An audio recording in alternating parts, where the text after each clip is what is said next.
PIN dari Ilmu Hubungan Internasional 2023. Sebelumnya dari pemaparan sampai tanya jawab oleh para panelis pada hari ini, Pak Anies Baswedan seringkali menyebutkan kata kesejahteraan dalam jawaban maupun pemaparannya. Nah Pak, kebetulan saya berasal dari keluarga dengan ayah seorang PNS. Saya ingin bertanya kepada Bapak mengenai mencapai kesejahteraan tersebut, apa yang akan Bapak lakukan sebagai presiden jika nanti terpilih, padahal utang janji Bapak pada PNS pada saat pandemi waktu itu saja belum Bapak lunasi mengenai pinjaman gaji para PNS yang Bapak gunakan untuk menangani pandemi pada saat itu. Beberapa PNS menyatakan bahwa beberapa persen dari gaji mereka belum dikembalikan oleh Bapak. Jadi bagaimana pertanggungjawaban Bapak nantinya untuk hal tersebut dan untuk kesejahteraan Indonesia ke depannya? Terima kasih.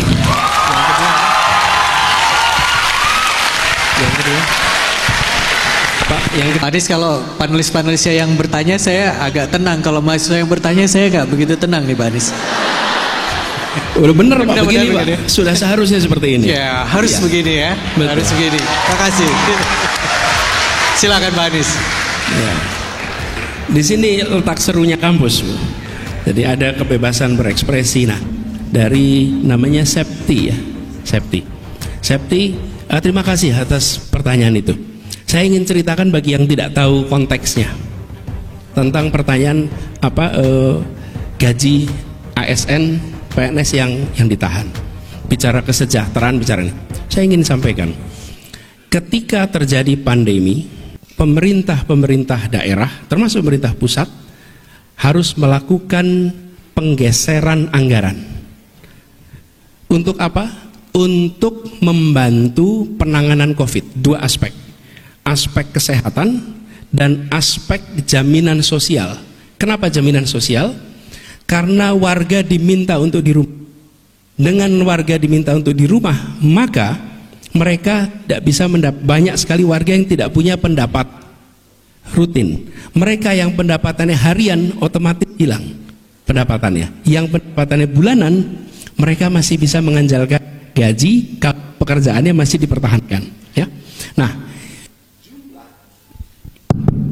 Di Jakarta, jumlah penerima bantuan sosial di Jakarta itu jumlahnya 900.000 yang normal. Ketika terjadi pandemi, maka tukang bakso tidak jualan, kaki lima tidak jualan, nggak jualan, semua itu berada di rumah. Yang asalnya 900.000 yang harus ditanggung oleh pemerintah karena berada di dalam posisi tidak punya pendapatan yang cukup, itu meningkat angkanya sampai sekitar 2,4, sesudah itu menjadi 1,6 karena kemudian ada penyesuaian terkait dengan perubahan kondisi mereka. Bantuan sosial yang 900.000 itu 900.000 keluarga terima, lalu berubah menjadi 2,4 juta yang harus terima. Itu artinya 2/3 penduduk Jakarta harus diberi uang oleh pemerintah, harus diberi bantuan sembako oleh pemerintah. Oke.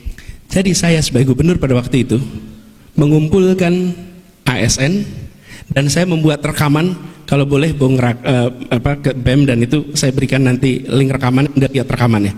Pada waktu itu saya berbicara pada seluruh ASN.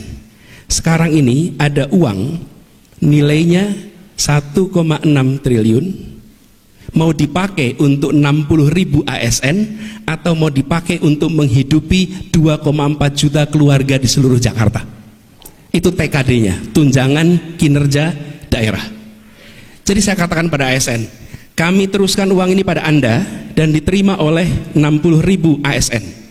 Atau Anda hibahkan uang ini kepada warga Jakarta dan beritahu anak istri, suami, bahwa uang itu bukan diberikan untuk pemerintah, uang itu diberikan pada tetangga Anda yang hari ini tidak punya pendapatan karena mereka terdampak oleh pandemi. Kabari pada mereka. Kabarkan pada mereka bahwa ini adalah bantuan sosial dari Anda untuk mereka. Jadi ini bukan uang potongan, bukan dipotong untuk kredit, bukan. Ini adalah Anda diminta untuk mengurangi dan bukan gajinya, tapi tunjangan kinerjanya. Jadi dibagi dua. 25% dihibahkan, 25% ditahan dan dikembalikan ketika anggaran kita sudah kembali. Oke? Jadi 25% itu hibah, memang diberikan. Potongnya 50%.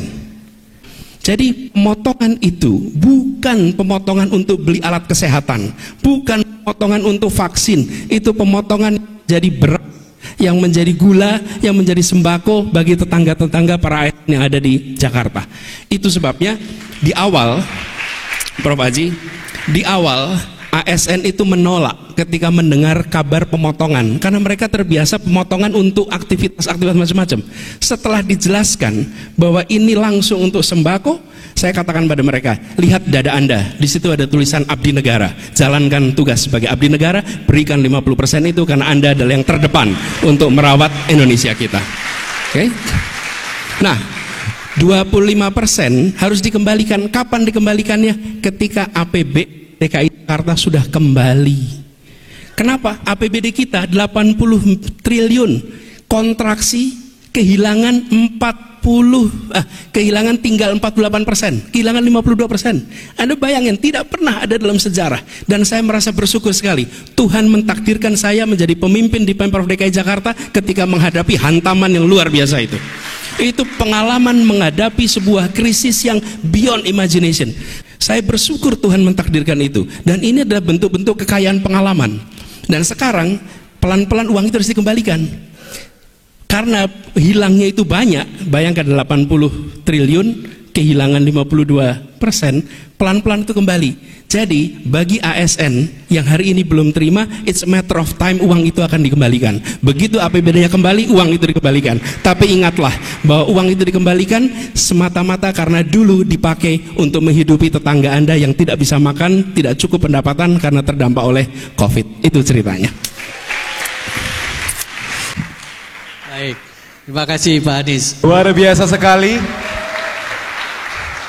Hadirin, kita telah bersama-sama menyaksikan jalannya sesi diskusi serta tanya jawab antara panelis dengan pembicara. Ya. Kalau boleh, sebelum akhiri saya ingin sampaikan terima kasih. Terima kasih kepada para panelis, terima kasih Pak Dekan, dan juga terima kasih atas pertanyaan-pertanyaan kritis dari teman-teman mahasiswa. Kami sampaikan sedikit Pak, di kampus kita harus menjaga critical thinking. Dan di kampus kita harus menjaga nyali untuk tetap bertanya secara kritis dengan siapapun di forum apapun. Jangan sampai nyali itu hilang. Dan jangan pernah mandang ini personal. Bukan. Semakin tajam pertanyaan, maka merangsang yang ditanya untuk memberikan jawaban yang lebih baik. Kalau main baseball, mau dikasih softball, Anda nggak bisa hit home run. Anda harus terima lemparan bola yang keras, dari situ Anda baru bisa pukul yang hit dan home run. Jadi pertanyaan kritis, pertanyaan keras, justru itu yang dibutuhkan. Karena itulah yang akan membuat semua yang berada di ruangan ini dan ikut menyaksikan dari jauh terbuka. Itu pendapat kami ketika kami bertugas di Jakarta, dan itu pula yang saya sampaikan di sini, bahwa kita harus jaga kampus. Sama satu hal terakhir aja Prof. Di masyarakat banyak masalah kemiskinan, masalah ketimpangan. Kami menemukan komunitas kampus makin jarang menyentuh isu ini. Siapa yang menyentuh? Tokoh-tokoh agama. Tokoh-tokoh agama itulah yang hadir mengangkat tema-tema kemiskinan, ketimpangan, ketidakadilan. Kampus jarang. Karena itu kami usul lebih banyak lagi mahasiswa dan dosen yang serius memfokuskan pada soal ketimpangan, soal kemiskinan, soal keterbelakangan. Karena itu hari ini yang sedang dibutuhkan juga oleh masyarakat kita. Terima kasih. Terima kasih.